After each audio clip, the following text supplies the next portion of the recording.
I'm going to continue reading my book that I wrote, and I changed the title, like I said. I unpublished this book. So the next chapter I'm about to read is Near-Death Experiences, God's Protection. So these near-death experiences that I wrote about, they're nothing compared to what I wrote about at the end of the book and how God got me through everything. But these are just little things that God has helped me through.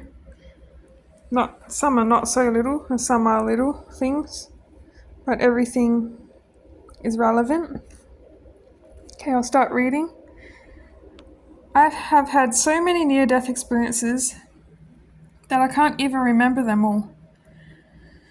I pray to God every night and thank Him for looking after me and keeping me safe every day. The time I had pneumonia was one near-death experience. I'm grateful God helped me and kept me alive. I have talked about the pneumonia near-death experience later in this book. I had viral pneumonia and was in quarantine from the community for 3 months. I am grateful for the doctors and nurses helping me get well. There was a time when I was walking to school and I was crossing a train track. I underestimated how fast the train was going. I crossed the track, and as soon as I crossed, the train was right next to my ankle on my right foot. I almost got hit. The train beeped its horn at me, and I was so embarrassed. I felt so grateful that God protected me. I was in shock the whole day. Another time, well, it's not really a near-death experience, but more of a moment of bad health. I was bedridden for 10 days because I was taking an Irish sea moss supplement, and it gave me arsenic poisoning and extreme dehydration and low blood pressure. I had no friends or family to look after me. I couldn't even feed my cats, only a few times after crawling to go feed them. I was so sick and passing out of consciousness. All my muscles were sore and restless. It was the worst and most lonely time of my life. I remember how isolated I felt. I was also financially struggling at that time and wanted to give up. I couldn't afford to take time off work. The days literally went by my window, and I just laid in my bed riddled with extreme anxiety. I couldn't even go to the shop. I just drank water, and I lost 6 kilos in 10 days. On the 10th day, I went to the doctor. I had bad anxiety and felt like I was going to collapse on the floor. I got in straight away. The doctor said I had arsenic poisoning and need to take hydrolyte. I took hydrolyte, so much of it. I finally started feeling better. I threw the bottle of Irish sea moss into the bin. Now I warn other people about taking it. Not everyone can take Irish sea moss, especially if you have an underlying health condition like celiac, or if you have a histamine intolerance as well. At that time, I really wanted support. I just wanted a hug from anyone. I felt so vulnerable. I had bills to pay and was falling behind because I got sick. That added to my anxiety. Irish sea moss was a huge hype on YouTube, so that's why I decided to try it. Right before I got sick from it, I was getting anxiety and I didn't know why, but I kept going to work but felt anxious and exhausted. On the first day, I called in sick. They wouldn't let me take the day off. So this was a cleaning company that I was working for, the second one. So I started driving to my first job. Halfway there, I was sweating. My heart was beating fast, and I felt anxious. I turned around and drove home. The office was upset with me, but I had to go home to rest. I had to keep telling the office all week that I won't be able to go to work. They kept me on the roster. It was so frustrating, and I was made out to be the unreliable person when they weren't listening to me I was sick and they wouldn't take me seriously. They should have taken me seriously considering COVID was still going around and I had a doctor's note. Nowadays, if I get anxiety, I just drink lots of water and Hydralyte because in my opinion it caused from being dehydrated. I also check my iron and have plenty of iron too. I feel afraid of getting sick again because I have no support. I have God though, and He sees everything that I go through. In October 2023 now, writing this, and I'm hoping maybe in the future I will find supportive people and maybe real friends. Maybe in the future there will be doctors that come to your house for people bedridden with no support or family help, hopefully. Other near-death experiences were of me choking on food. Once at a workplace on my break, I ate an Oreo biscuit. This was before I got celiac disease and I could eat Oreos. And I choked on it. One employee came and saved me by hitting my back repeatedly. He saved my life. Another time, I was eating fried eggs and the crunchy part got stuck in my windpipe. I almost choked to death. I lost my breath and almost had a panic attack. I was home alone too, so I felt scared. And another time I ate a bullet chili.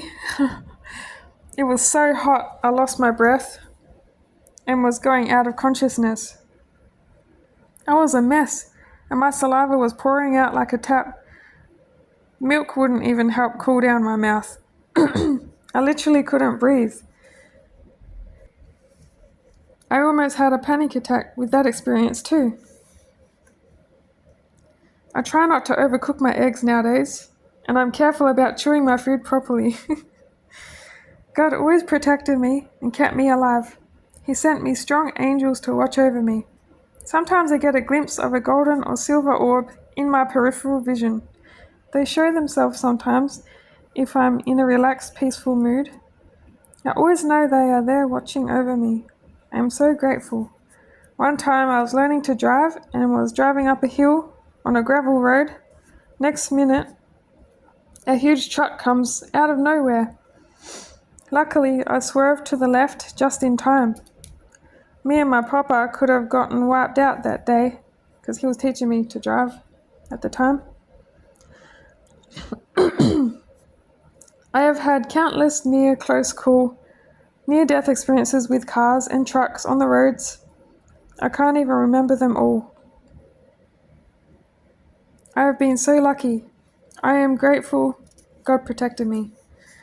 When I had my P's, I used to drive in the dark on country roads. Just get comfortable. God protected me from kangaroos and bad things happening. I didn't have a bull bar or spotlights. I was protected. God also protected me from all the times my ex used to drive.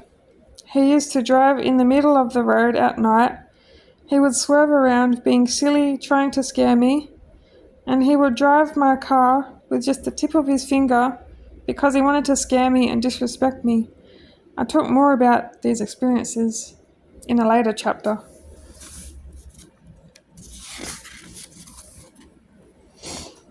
One time, in my 20s, God protected me from my regular postie. He was an older man who became clingy and obsessed with me. If I didn't answer the door, he would keep knocking and yelling my name. Sometimes I answered the door in my gown because he would wait until I answered. When I was in bed, it made me feel violated. Yeah, that postie, he was so scary. One time a customer gave me some weed and I decided to cook a brownie because I wanted to try it for the first time. So I cooked the brownie and smelled the whole house. I didn't realize how potent the brownie would be and I ate the whole thing. I put a movie called Jumanji, the newer version, and laughed the whole way through.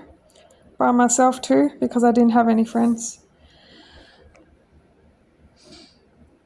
Then the postie came to drop off a letter and I answered the door.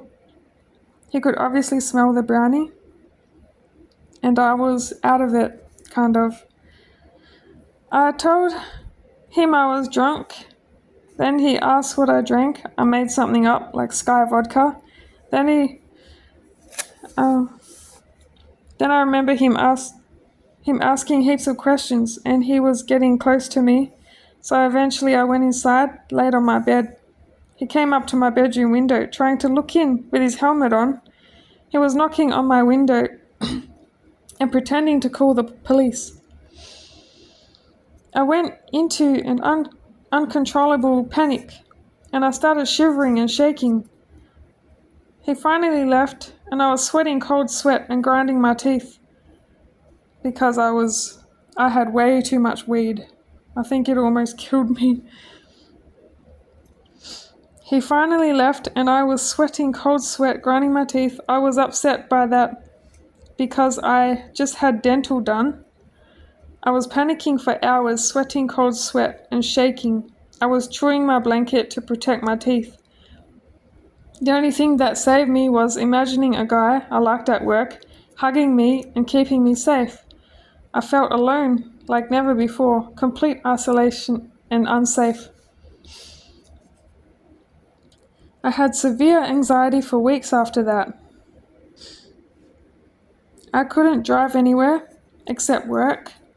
Also, we were going through a pandemic, so I was extra anxious.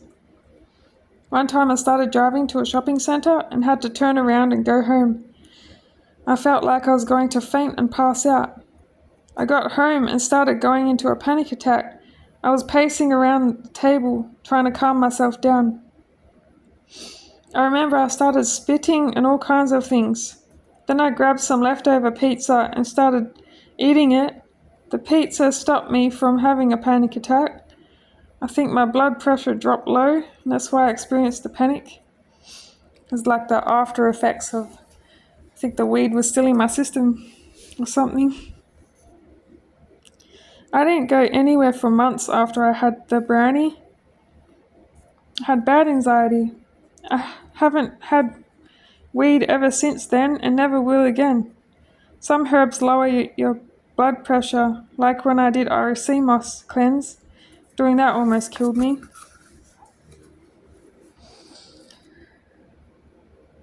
Next chapter. Growing up with a disabled sibling. When my parents decided to have their last child, they had a child with a disability. The doctors gave my parents the difficult choice to keep her or not. My mum already had 2 miscarriages, so she didn't want to go through that pain again. My parents decided to keep her. My sister with the disability is the youngest sibling in my family. She was born with spinal bifida. She has had many near-death experiences. A few times I witnessed her eyes rolling back and her collapsing. It was scary and traumatizing to see as a child. One time, when she collapsed, we were living at my nan and pop's house at the farm, and she was sent to the Royal Flying Doctors, and they flew her to Perth Hospital. She had to get a new shunt. My sister needs to have a shunt in her head, which is a pipe to drain the fluid build up to her brain, to her stomach. The shunts need replacing every now and then, or they get outgrown and blocked. Her shunts have failed a few times. She is lucky to get help when she needed it. All of us other siblings pretty much grew up going in and out of hospitals for my sister our whole childhood. I think we all have trauma from the things we saw her go through. Sitting in hospitals is no fun for children. My sister got a lot of love and attention from everyone. She's also very pretty and cute, with curly hair and blue eyes. long black eyelashes, which made her get more attention. I resented her a lot because I was ugly duckling, outcast, brown-eyed, straight-haired girl with fair eyelashes. I loved her though. We had a personality clash, so we weren't that close.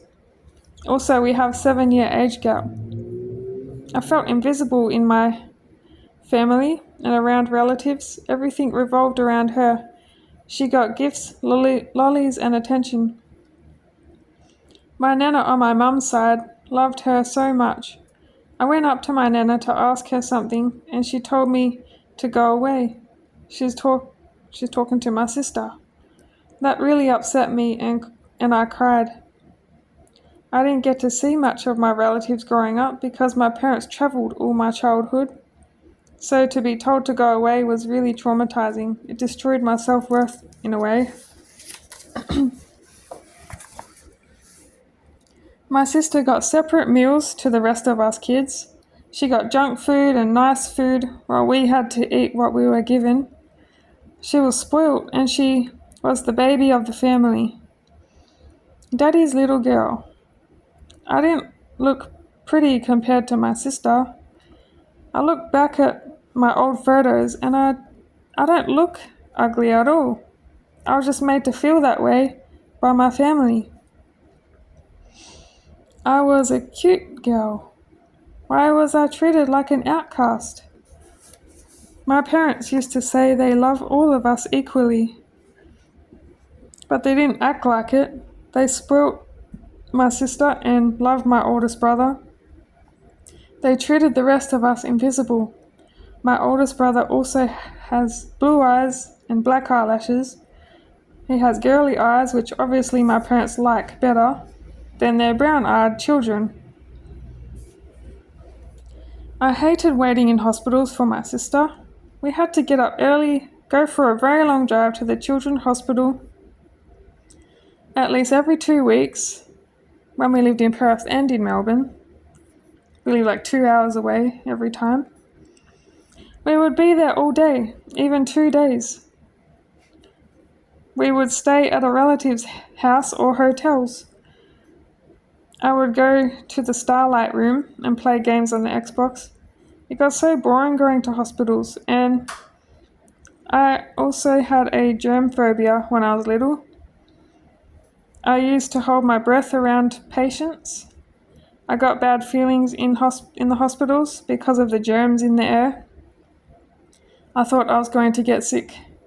The phobia all started when my brother licked a knife and dipped it into Nutella jar. Then Dad taught us about germs. After that day, I became terrified.